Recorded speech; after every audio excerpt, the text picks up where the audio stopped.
അനുമോള് എന്ന് പറയുന്ന വ്യക്തി അവിടെ സഹിച്ചതിനോട് സത്യം പറഞ്ഞാൽ എനിക്ക് ആ കുട്ടിയോട് എനിക്ക് സഹതാപമുണ്ട്.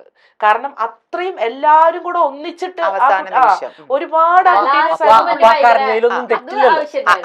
തെറ്റുണ്ടെന്ന് പറഞ്ഞിട്ടില്ല.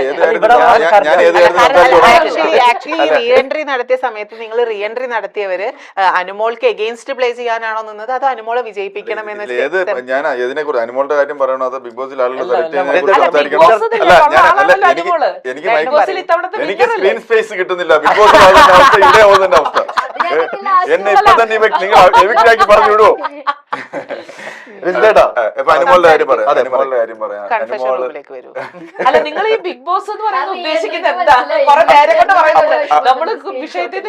ബിഗ് ബോസ് എന്ന് പറയുന്നത് ഉദ്ദേശിക്കുന്നതിനെ കുറിച്ച് അലി നേരത്തെ പറഞ്ഞില്ലേ, ഇപ്പൊ ഇവരൊക്കെ ഇതിന്റെ ഓഡീഷനൊക്കെ പോയതാണെന്ന് പറഞ്ഞു പല ഘട്ടങ്ങളിലൂടെ. ശരിക്കും പറഞ്ഞാല് 4 കോടി മലയാളികളുള്ള ഒരു സൊസൈറ്റിയിൽ നിന്ന് 15-20 പേരെ അല്ലെങ്കിൽ 25 പേരെ തിരഞ്ഞെടുക്കുന്നത്.